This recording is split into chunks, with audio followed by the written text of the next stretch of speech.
Президент Алмазбек Атамбаев Шанхай кызматташтык уюмуна мүчө мамлекет башчылар кеңешинин 15-чи юбилейлик саммитине катышты. Ал коңшу Өзбекстандын борбору Ташкент шаарында өтүүдө. Сүйлөгөн сөзүндө өлкө башчы коопсуздук маселелерине көбүрөөк көңүл бурду. Айтымында аймакта террористтик жана экстремисттик топтор күч алып, туруксуздук көбөйүп турган маалда Шанхай кызматташтык уюмунун курамына кирген мамлекеттер аралык кызматташтыкты бекемдөө зарыл. Бул жаатта биргеликте аракеттенип, аларга каршы чогуу күрөшүү керек дейт ал. Следует признать, что она остается непростой.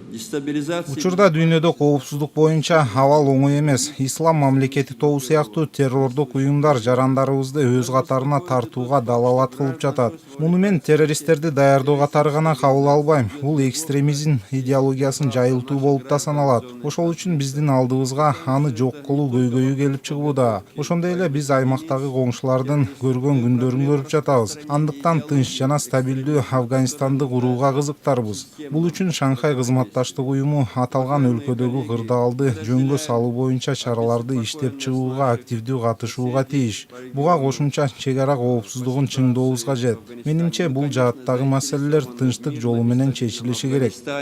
Мамлекет башчы Алмазбек Атамбаев өзбек президенти Ислам Каримов менен жолукту. Эки тараптуу жолугушуу Ташкент шаарында өтүп жаткан Шанхай кызматташтык уюмуна мүчө өлкө башчылар жыйыны алкагында орун алды. Анда Ислам Каримов Алмазбек Атамбаевди жылуу кабыл алып, саммитке өзү катышып жатканы үчүн ага ыраазычылык билдирди. Өз учурунда президент Шанхай кызматташтык уюмунун саммити жогорку деңгээлде уюшулганын белгиледи. Тараптар кыргыз-өзбек кызматташтыгынын актуалдуу маселелерин талкуулашты. Ошондой эле анда мамлекеттер аралык экономикалык кызматташууну жана саясий диалогду активдештирүү сөзгө алынды.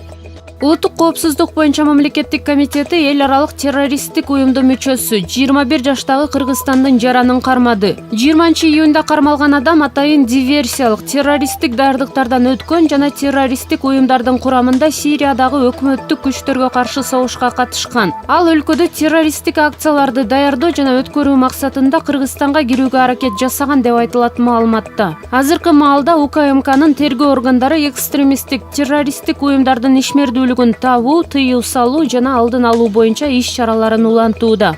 Бишкектин Панфилов жана Фрунзе көчөлөрүнүн кесилишиндеги көп кабаттуу үйдүн өрттөнүшүнөн каза болгондор катталган жок. Бул тууралуу Өзгөчө кырдаалдар министрлиги билдирди. Кечээ 23-июнь күнү саат 20:30да 12 кабаттуу үйдөн өрт чыгып, болжол менен 3000 чарчы метр аянттагы чатыры, пентхаустагы батирлер күйүп кеткен. Жалынды өчүрүүгө 11 өрт өчүрүү бөлүмү тартылып, 24-июнда таңкы саат 3:30да өрт толугу менен өчүрүлдү деп айтылат билдирүүдө. Жакын жайгашкан үйлөрдөгү жашоочулар кырсык учурунда эвакуацияланган. Өзгөчө кырдаалдар министрлиги өрттөн каза болгондор катталбаганын, учурда батирлердин ээлери жана өрттүн себептери такталып жатканын белгиледи.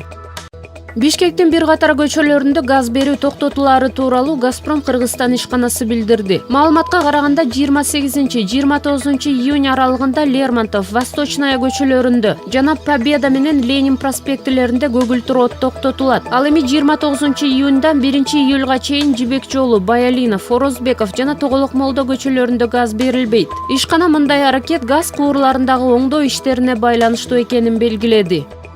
Орозо айттан улам 6-июль өлкөдө эс алуу күнү деп жарыяланды. Бул туурасында бүгүн Эмгек жана социалдык өнүгүү министрлиги кабарлады. Эскерте кетсек, быйыл Орозо 6-июнда башталып, айт майрамы 6-июлга белгиленген. Министрлик эс алуу күнүн жарыялоо жөнүндөгү токтомго кол коюлганын белгилейт. Ал эми 7-8 июль иш күндөрү болот.